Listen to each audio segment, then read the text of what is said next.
하나님 말씀 요한복음 10장 10절 말씀 보겠습니다.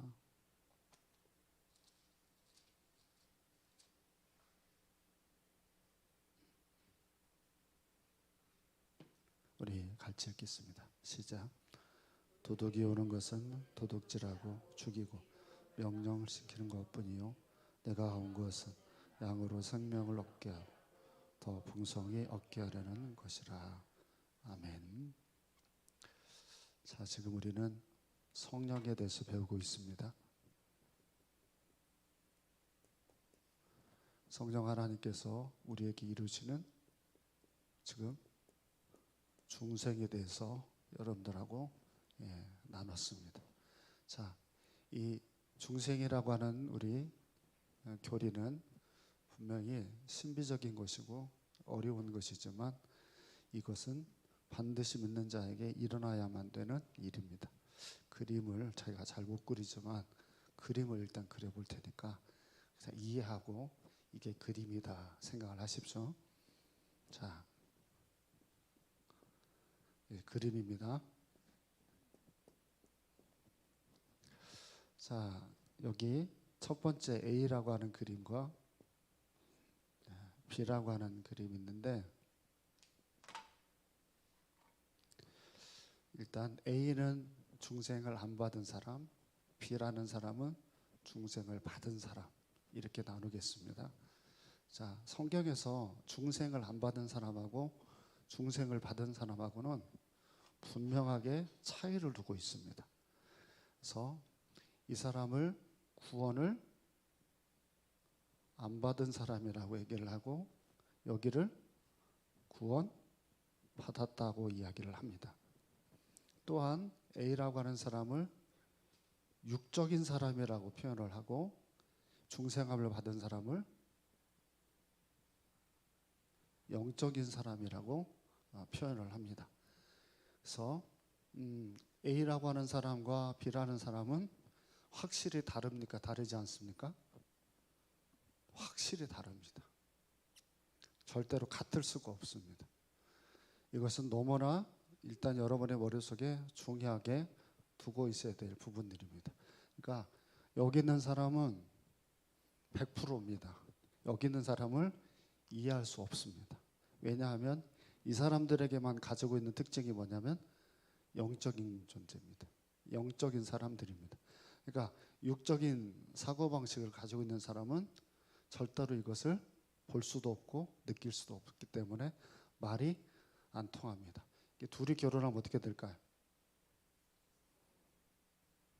둘이 결혼하면 절대로 합치되어지는 생각을 나눌 수가 없습니다. 굉장히 불행한 부분이죠. 그래서 참 이게 상당히 이제 우리가 중요한 부분입니다. 그러면서 제가 지난주에 중생에 대해서 설명을 하면서 여러분에게 잠깐 언급했던 게 뭐냐면 성향이라는 말을 제가 썼습니다. 성향. 그래서 사도 바울을 제가 비유로 드렸어요. 사도 바울이 다메섹을 향해서 갈 때는 예수 믿는 사람들을 죽이려고 했던 성향. 똑똑했고 열심히 있었고 그래서 거침없이 그 일을 했던 성향. 자, 그 사람이 다메섹에서 주님을 만나고 구원함을 받아요. 그리고 그의 성향은 어떻게 바뀝니까? 똑똑하지 않고 열정적이지 않고 그렇게 바뀌었죠. 자, 이게 어떻게 바뀌었어요? 원래 가지고 있던 기질이 주님을 향한 기질로 완전히 바뀌어버려서 똑똑한 거 또 열심히 있는 거 그대로 있어요? 없어요? 그대로 있어요. 그래서 중생을 하게 되어지면 어떤 것의 변화가 일어나는 거예요? 사고방식이 바뀌나요? 아니면 몸의 변화가 생기나요? 근본적으로 변합니까? 안 변합니까? 근본적으로 변합니다. 확실하게 변합니다. 그러면 점점 변합니까? 즉각적으로 변합니까? 즉각 변합니다. 즉각적으로 변해야 그래야 영적인 사람이 되고 육적인 사람이 되죠. 점점 변하는 것은 있을 수가 없습니다. 그러니까 즉각 변합니다. 근데 성향이 이렇게 바뀌는데 여러분이 지금 대답을 하면서 헷갈렸던 부분이 있습니다. 그게 뭐냐면 구원함을 받으면 즉각적으로 변하는데 우리가 즉각적으로 변한 사람인 것처럼 느껴져요, 안 느껴져요? 우리가 보면 우리는 영적인 존재이긴 한데 우리가 즉각적으로 변해요, 안 변해요? 지금 변했어요, 안 변했어요?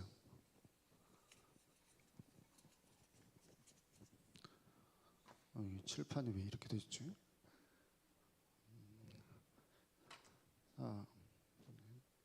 주일학교가 하면서 아무래도 테이프 붙여놓은 자국인 것 같아요.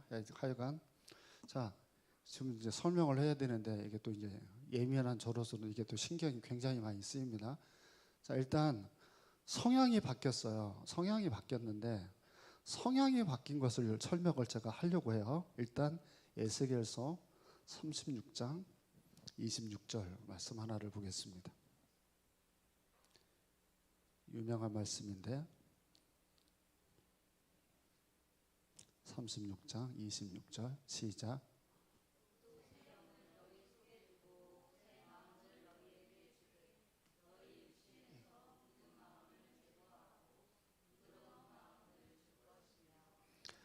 아멘. 성향을 설명을 하면서 우리가 먼저 다루어야 될 부분은 마음이라고 하는 부분입니다.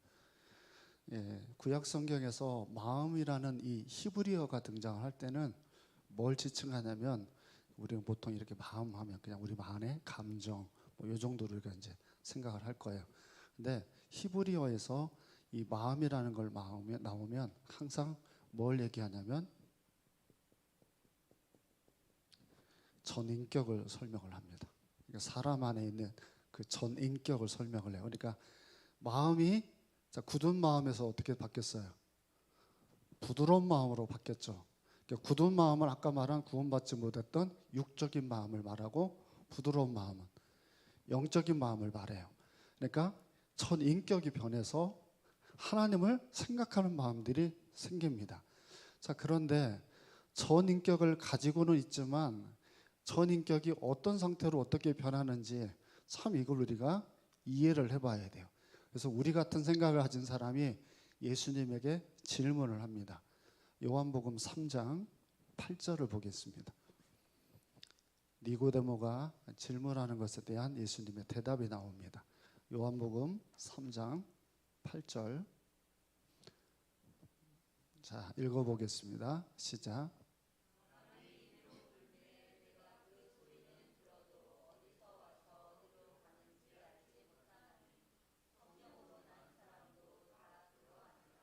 아멘. 자, 이 말씀을 잘 보세요.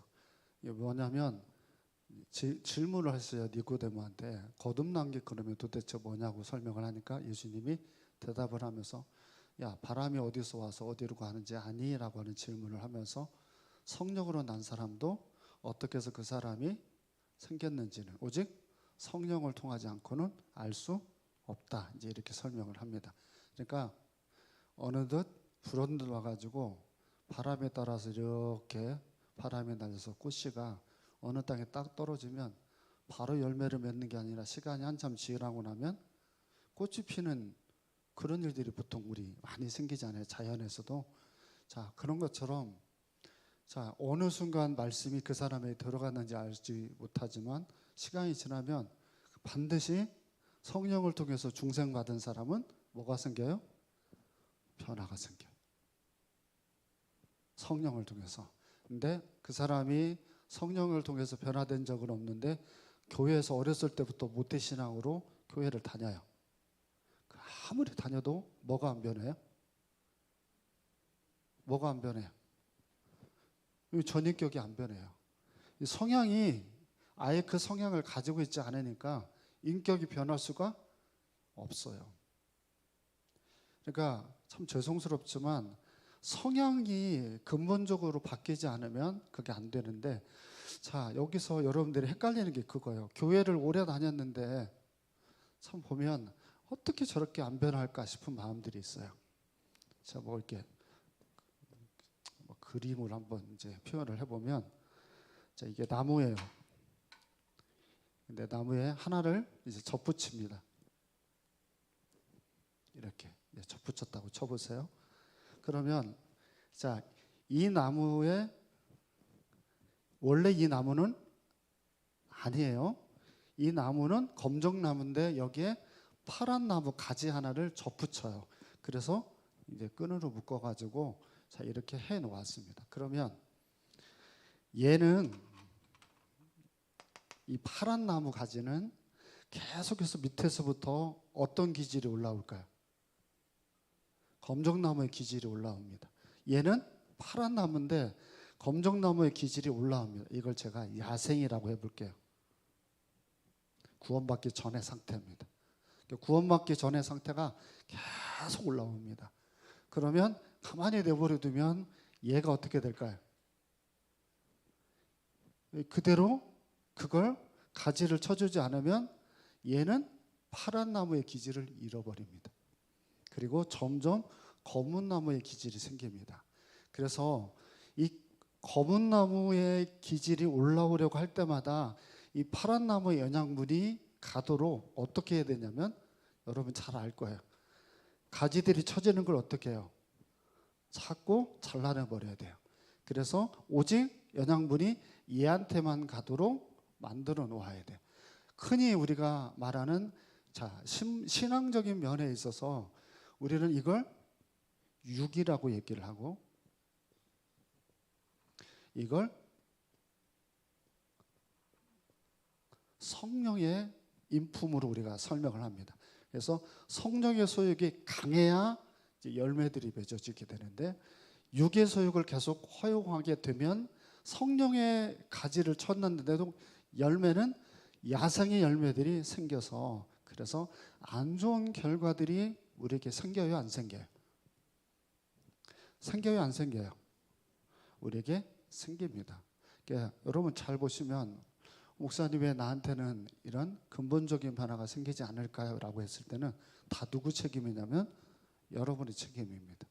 그러니까 여러분에게서 가지고 있는 기질들이 있습니다. 근데 하나님이 좋아하지 않는 기질들입니다. 그걸 여러분들이 허용을 해버립니다. 자꾸 허용을 해주면 여러분의 마음의 상태가 좋은 상태가 절대로 안 됩니다. 아시겠어요? 그러니까 여러분의 상태가 좋은 상태가 되려면 어떻게 해야 돼요? 자꾸 여러분의 안에 일어나고 있는 이 육적인 것들에 대한 그 근본적으로 여러분 안에 가지고 있는 그 마음의 상태도 있잖아요. 예배드리고 싶어요? 놀고 싶어요? 어때요? 예배드리고 싶어요? 놀고 싶어요? 여러분 금식하면서 기도하고 싶어요? 먹으면서 기도하고 싶어요? 자, 누군가를 계속 섬기면서 살고 싶으세요? 누가 나를 섬겼으면 좋겠어요?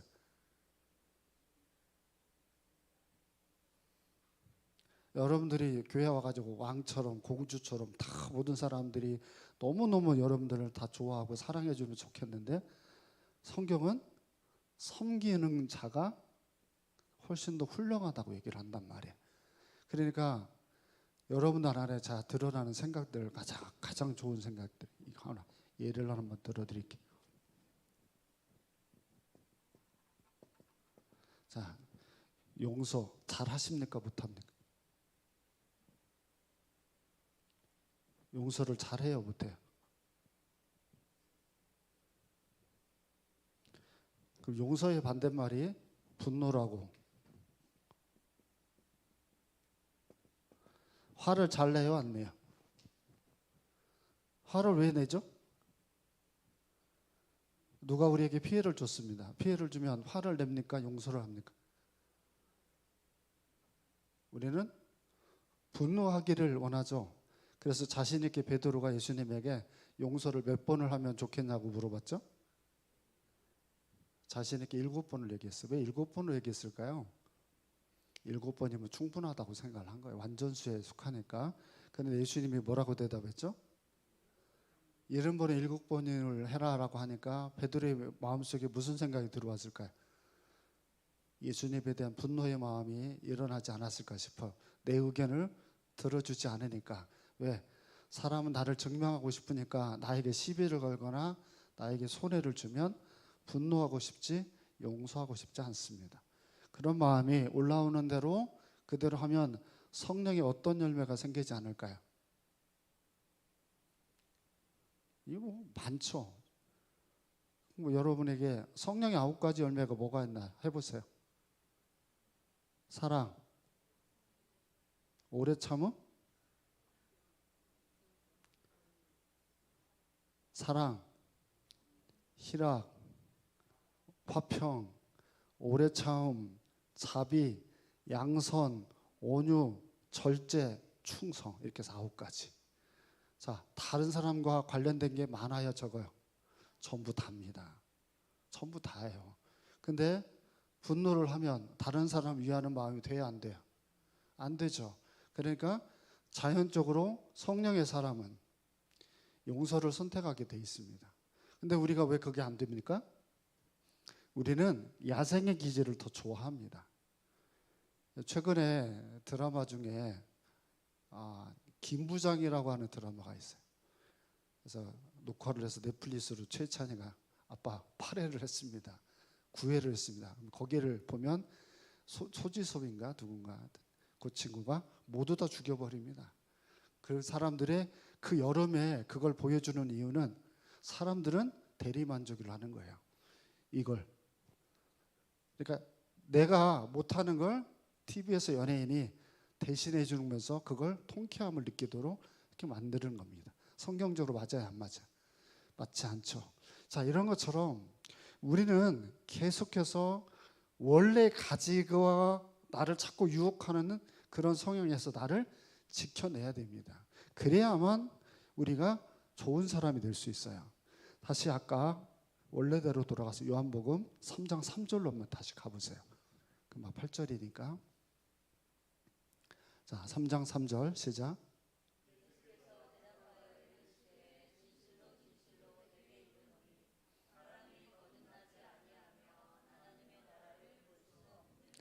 자, 여기는 중생이 왜 절대적으로 필요한지를 설명하는 아주 중요한 요절 중에 하나입니다. 자, 왜 우리가 반드시 중생을 해야 됩니까? 절대적으로 필요한 이유가 뭐라고 되어져 있나요? 거듭나지 않으면 하나님의 나라를 볼 수 없습니다. 도울이라고 하는 그 스님 알죠? 장자 막 이런 거 막 하는 그 사람 있잖아요. 그 사람의 강의를 제가 잠깐 봤어요. 뭘 강의를 하냐면 예수와 예수 그리스도를 설명하더라고요. 히브리어, 헬라, 영어 막 다 써가면서 예수와 그리스도에 대해서 설명을 하더라고요. 여러분보다도 그 사람은 멍청해요, 설명하는 내용이. 여러분, 그리스도가 뭐예요? 그리스도는 그분의 직분 뭐예요? 세 가지가. 왕, 제사장, 선지자. 그걸 뜻하는 거예요. 근데 그 설명을 이 사람은 못해요. 그리고는 예수에 대해서 이건 흔히들 그 당시에 썼던 이름입니다 하고 그리스도에 대해서는 메시아 뭐 이 정도로 설명을 하고 넘어가는, 간단하게 말해서 그래요. 근데 왜 그러냐라고 하면 이걸 문자로 해서 공부를 하면 하나님을 알 수 있는 방법이 없습니다. 왜? 요한복음 3장 3절에 뭐라고 돼 있어요? 거듭나지 않으면, 중생하지 않으면 하나님 나라를 볼 수도 알 수도 없습니다. 그러니까 멍청하고 멍청하지 않고는 아무런 상관이 없습니다. 오직 하나님이 하지 않으면 하나님을 알 수 있는 방법은 없습니다. 히브리서 12장 14절도 보겠습니다. 히브리서 12장 14절. 히브리서 12장 14절. 네, 시작.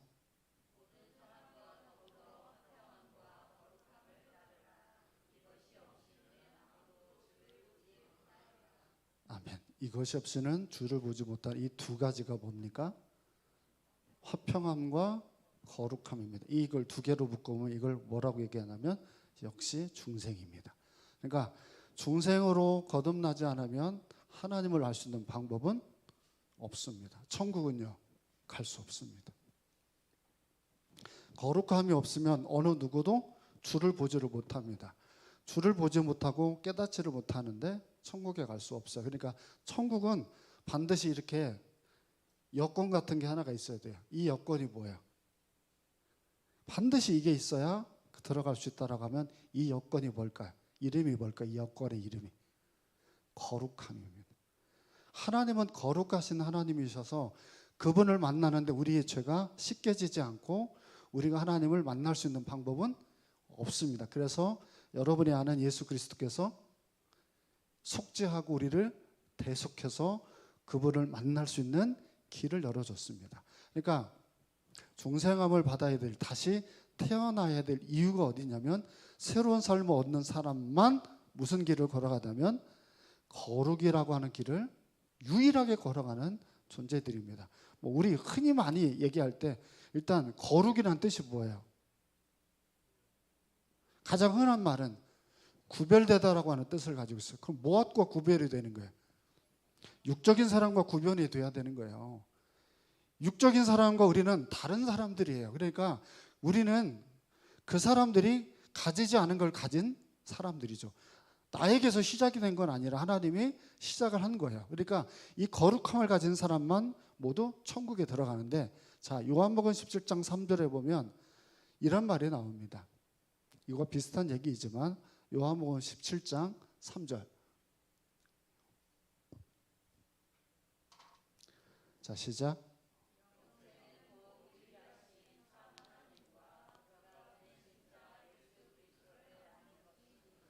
아멘. 우리 구원받은 사람이 영생 받았다고 그러죠.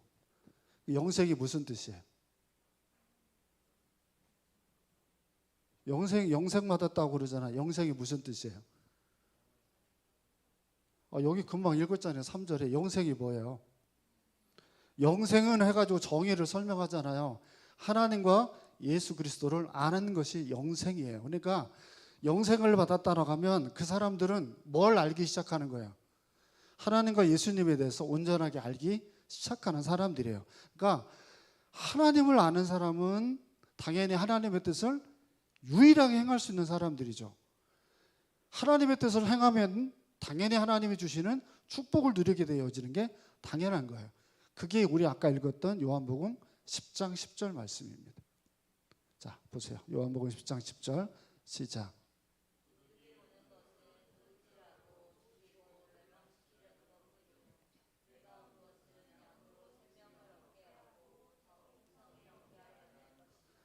아멘. 예수님이 오신 건 우리를 생명, 구원을 받게 하고 그리고 나서 더 풍성한 삶을 누리게 하는 게, 그게 이 땅에 예수님께서 오신 목적이라고 하는 너무 유명한 말씀입니다. 그러니까 빛 대신 하나님과 교류를 하고 만나고 그분을 알아갑니다. 자, 요즘 AI가 이제 굉장히 유행을 합니다. 그래서 AI에게 이런 거 저런 걸 물어봅니다. 그러면 얘가 100% 대답을 하죠. 어때요?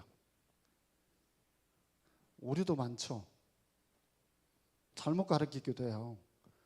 근데 그걸 그대로 신봉을 하고 따르면 거짓이 진리가 이제 바뀌어버릴 수도 있는 sensa기예요.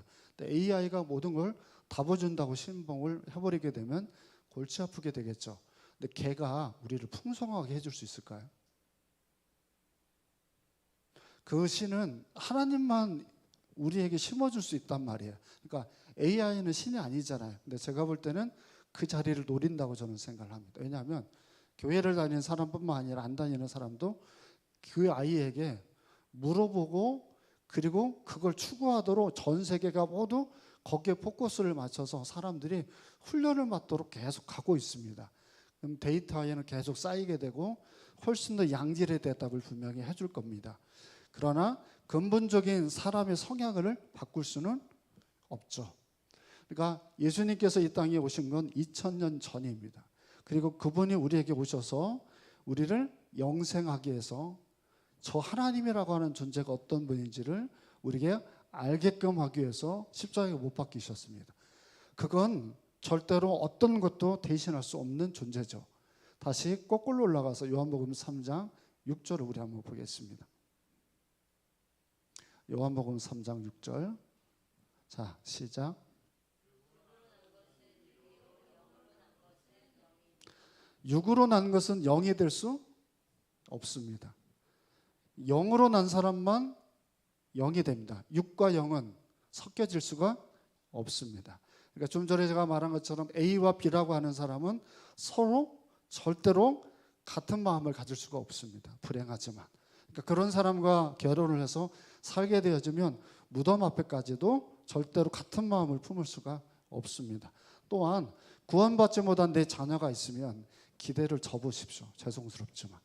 그러니까 내가 무슨 설득을 하고 여러분 보통 막 잘해주고 막 영화관도 데려가고 맛있는 것도 사주면서 교회 가자고 하면서 애들을 어떻게든지 데리고 옵니다. 그러면 가만히 내버려두면 다시 어디로 갈까요? 다시 세상으로 갑니다. 근데 영으로 구원함을 받은 사람들은 정말 여러분들이 뭐 하지 않아도 걔네들 안에서 스스로 하나님을 찾는 방식을 선택할 수밖에 없습니다. 왜? 이게 생겨버려서 그럽니다. 이게 생겨서 그 사람들은 뭐 10년이든 20년이든 간에 이렇게 찾을 수밖에 없습니다. 그게 어쩔 수 없는 겁니다. 왜? 씨가 다르기 때문에 그렇습니다. 영적인 존재이고 육적인 존재이니까 이건 방법이 없습니다. 자, 그럼 질문을 제가 해볼게요. 중생은 도덕적인 변화를 하면 받을 수 있다. OX. 중생은 도덕적으로 열심히 내가 하면 도덕적인 변화를 통해서 중생을 받을 수 있다 없다? 절대 없죠. 절대 없습니다. 왜요? 왜 없죠? 계속 지금까지 목이 쉬도록 설명했잖아요. 뭐 때문이에요? 그건 인간이 하는 방법이 없어요. 인간 편에서는 오직 누가 해요? 성령 하나님이 한다니까요. 성령 하나님이 하는 방법이니까 내가 아무리 어렸을 때부터 도덕적으로 성경적으로 가르친다라고 해서 그 자녀가 믿는 사람이 될 수 있는 게 아니에요. 죄송스럽지만. 그러니까 모태신앙이라고 너무 믿지 마세요. 모태신앙이라고 자연스럽게 그 사람이 하나님을 믿는 게 아니라 1대1로 하나님을 개인적으로 만나야 돼요. 그렇지 않으면 절대로 택함을 받은 백성으로서 삶을 살아낼 수 있는 방법은 없습니다. 제가 흔히 얘기하는 대로 이삭의 두 아들이 누구죠? 에서와 야곱이에요. 누가 구원받았어요? 에서는 죽을 때까지 못 받았어요. 근데 이삭은 누구를 좋아했어요? 에서를 좋아했어요. 에서를 좋아했는데 결국 어떻게 합니까? 자기가 아무리 애를 써도 에서는 돌아오지 않습니다. 굉장히 가슴 아픈 일이죠. 믿음의 가정에서 한 자녀는 택함을 못 받으니까. 근데 요즘 이런 말이 있어요. 천주교에서. 천주교에서 세례가 되게 중요하죠. 그래서 세례명들 있잖아요. 미카엘, 가브리엘 이런 세례명들 있잖아요. 천주교에서 그 세례명을 왜 이렇게 중요하게 여길까요? 천주교는 세례를 받으면 중생한다고 가르쳐요. 그래서 그 사람들의 그 세례명이 굉장히 중요합니다. 그러니까 김인정 집사가 천주교거든요. 그래서 이제 얘기하고 설득해가지고 기독교로 와서 지금 믿음 생활을 하고 있어요. 굉장히 젊을 때 이제 천주교에서 제가 듣기로는 세례명도 있는 걸로 알고 있어요. 근데 세례를 받으면 구원을 받는다. 이 사람들은 이렇게 가르쳐요. 그런데 세례를 통해서 구원함을 받을 수는 없습니다. 모든 인간은 아담으로부터 뭘 가지고 태어나요? 원죄를 가지고 태어납니다. 원죄의 문제를 해결하지 않고는 세례를 받는다 해도 이미 오염된 걸 깨끗하게 씻을 방법은 없습니다. 단연코 없습니다. 그러니까 세례를 받았다고 해서 그 사람들이 구원함을 받는 일은 있다 없다? 없습니다. 이걸 천주교에서는 강조를 합니다. 질문을 또 하나 해볼게요. 자, 중생함을 받았습니다. 그러면 중생함을 할 때 이 성령께서는 이 말씀인과의 관계에서 한번 설명을 해볼게요.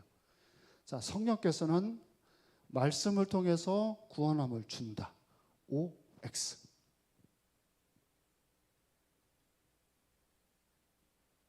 자, O 손 들어보세요. 숫자를 내가 몇 명인지 적을 거예요, 지금. O 손 들어봐요. 하나, 둘, 셋, 넷, 다섯, 여섯 명? X 손 들어보세요. X. X. 그럼 세모. X는 지금 하나도 없어요, 지금. 자, 그러면 정답을 발표하겠습니다. 성령은 말씀을 통해서 우리에게 구원함을 주는 게 아닙니다. 이미 구원함을 받았기 때문에 말씀을 듣는 겁니다. 아시겠어요? 그러니까 믿음이 더하여지기 위해서는 말씀을 들어서 우리들의 믿음이 커지기는 하지만 말씀을 그러면 제가 열심히 연구를 하면 구원함을 받겠네요? 여러분의 말대로 하면 말씀을 계속 읽으면 성령 역사를 해서 구원함을 받는다. 6명 손 들었단 말이에요. 말씀을 계속 읽으면 그러면 구원을 받는 거죠. 그러면 그 도울이라고 하는 그분이 성경을 연구하고 있어요. 요한복음이나 로마서로. 근데 해석을 그렇게 하고 있다고요. 그러니까 말씀이 읽어지면 그 말씀을 통해 구원받는 게 아니라니까요.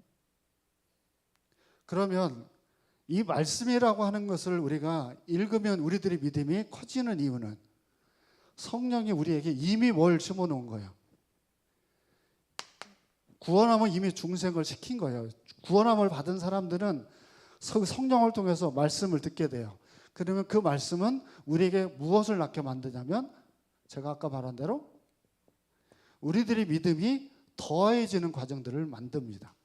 그러니까 이게 지난주에 잠깐 설명할 때 이런 걸 설명했습니다. 자, 출생, 발생 이렇게 설명해 볼게요. 그러니까 처음 내가 구원받았어요. 이게 언제 됐는지는 알아요, 몰라요? 이게 몰라요. 왜? 성령이 하시는 일이니까.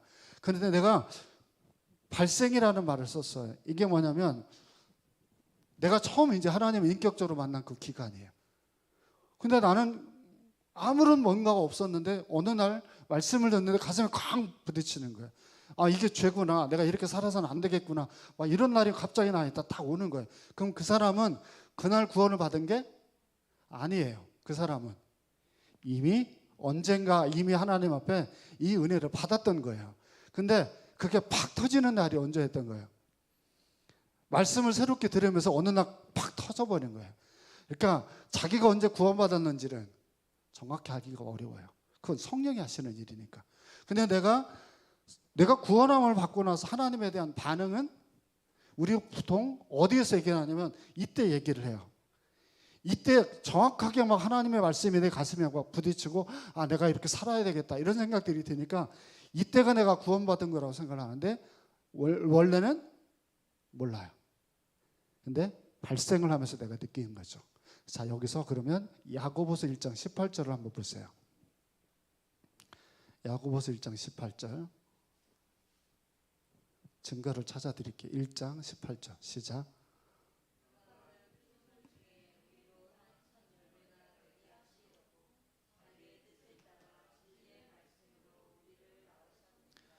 아멘. 자, 여기 보면 중생으로 심겨진 생명의 씨가 이제 닿았다라고 표현을 하지만 이걸 말하는 거예요.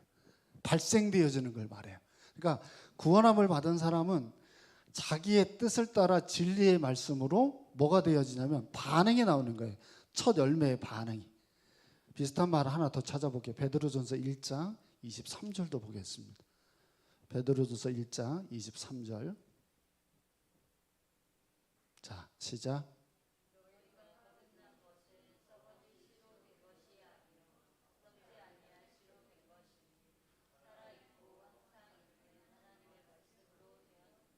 자, 여기 살아있느냐라고 하는 표현을 썼어요. 그러니까 무슨 말이냐면 자, 처음에는 심었어요.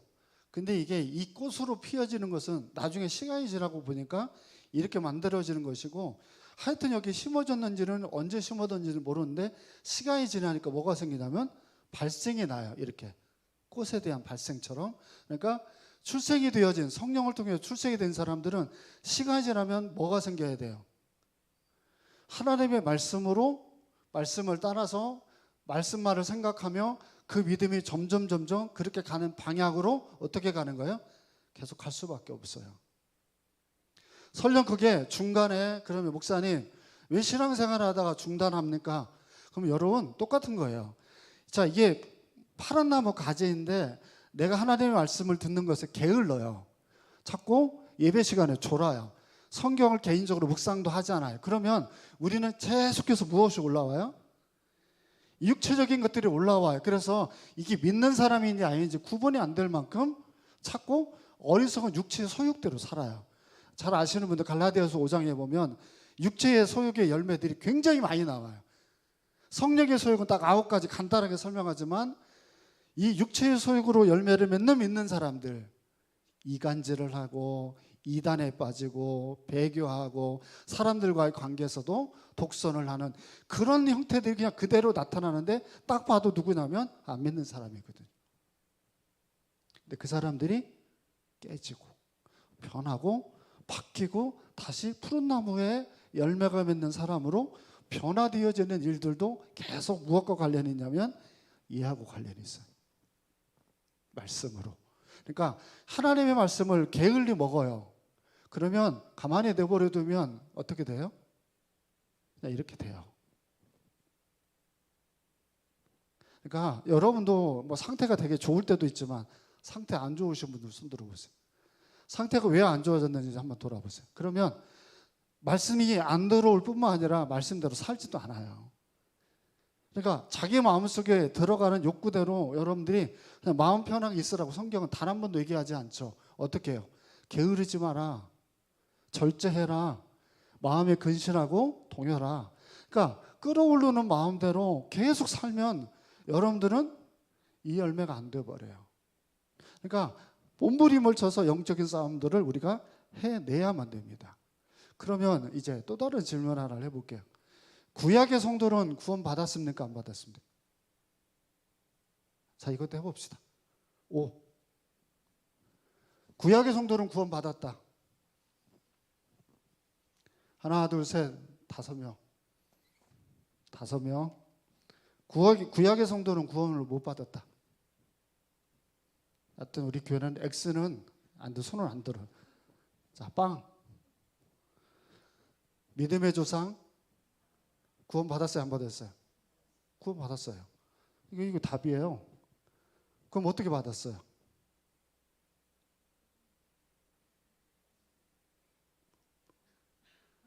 구약의 성도는 어떻게 받았어요? 믿음의 조상 아브라함 이렇게 우리가 얘기하잖아요. 그러니까 구약의 성도도 무엇으로 받아요? 성령으로 받아요. 성령의 역사가 이 당시에는 지금하고 다르지만 성령을 통해서 받아요. 여러분 구원을 받는 건 구약이나 신약이나 다 똑같아요. 하나님이 다윗을 통해서 모세를 통해서 다 그 사람들 구원했잖아요. 우리 히브리서 11장에 보면 믿음의 조상 얘기가 쭉 나와요. 다 그 사람들 구약 성도들이에요.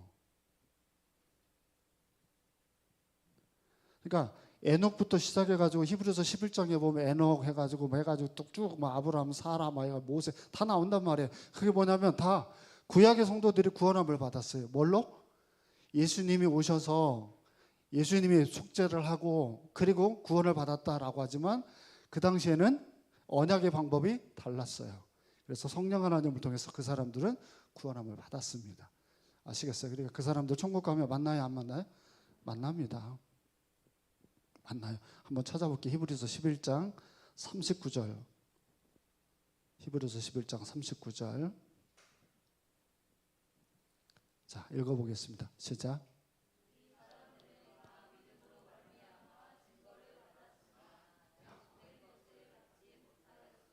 자, 이 사람들이 바로 구약의 성도들 얘기해요. 근데 약속한 바를 받지 못했다는 건 바로 예수 그리스도를 말합니다. 아직 그 사람들은 만난 적이 없잖아요. 그죠? 이렇게 설명을 합니다. 40절도 보세요. 40절 시작.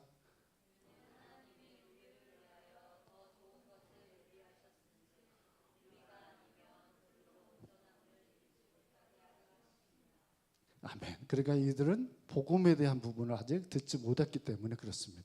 아시겠죠? 그러니까 정의를 이제 하겠습니다. 중생은 오직 누가 하는 일? 사람은 절대 할 수 없는 일. 그러면 그 사람에게 성령 역사했는지는 내가 알아야 몰라요. 내가 언제 알게 돼요? 발생이 됐을 때 알게 되는 거예요. 내가 말씀에 부딪히고 그리고 그 말씀대로 살고자 하는 반응이 딱 나왔을 때 아, 내가 구원 받았었구나 이렇게 이제 알게 되는 것뿐. 또 한 가지 결론이니까 여러분에게 일어나는 많은 일들이 있습니다. 이때 여러분들이 해야 될 일이 있습니다. 믿음이 더해지려면 여러분 해야 될 일이 뭐예요? 얘가 올라오는 걸 절대적으로 막는 훈련들을 해야 됩니다. 그렇지 않으면 얘가 점점 만들어가는 나무가 돼야 되거든요. 이게 이렇게 해서 막 이렇게 해서 이렇게 계속 만들어져가는 강한 나무, 파란 나무로 바뀌어버려야 되는데 그렇게 하지 않으면 검정 색깔로 희석이 되어져 버린 나무들이 돼서 저 사람이 믿는 사람인지 아닌지 구별하려면 안 됩니다. 이걸 영적 전쟁이라고 얘기합니다. 이건 여러분이 해야 될 일입니다. 굉장히 몸부림을 쳐서 해야만 이게 여러분에게서 만들어집니다. 이건 다음에 이제 여러분들이 배울 부분이고 꼭 잊지 말고 이 부분들을 기억하시기 바랍니다. 기도하겠습니다. 살아계신 하나님 감사합니다. 하나님의 선택으로 성령을 통하여 구속의 은혜를 받고 저희들 삶 가운데 이 말씀이 우리에게 거룩함으로 더욱더 하나님께 나아갈 수 있는 이 도구가 되어짐을 가슴에 새기고 살아갈 수 있게 하여 주셨으니 참으로 감사합니다. 게으르고 나태하고 타협을 하며 신앙생활 하지 않게 하시고 열심으로 주를 섬기는 저희 모두가 되게 하여 주옵소서. 거룩하신 예수님 이름으로 기도합니다. 아멘. 하늘에 계신 우리 아버지 이름이 거룩히 여김을 받으시오며 나라의 마옵시며 이룬 것 같이 땅에서도 이루어지리이다. 오늘날 우리에게 일용할 양식을 주옵시고 우리가 우리에게 죄 지은 자를 사하여 준 것 같이 우리 죄를 사하여 주옵시고 우리를 시험에 들게 하지 마옵시고 다만 악에서 구하옵소서. 대개 나라와 권세와 영광이 아버지 영원히 있사옵나이다. 아멘.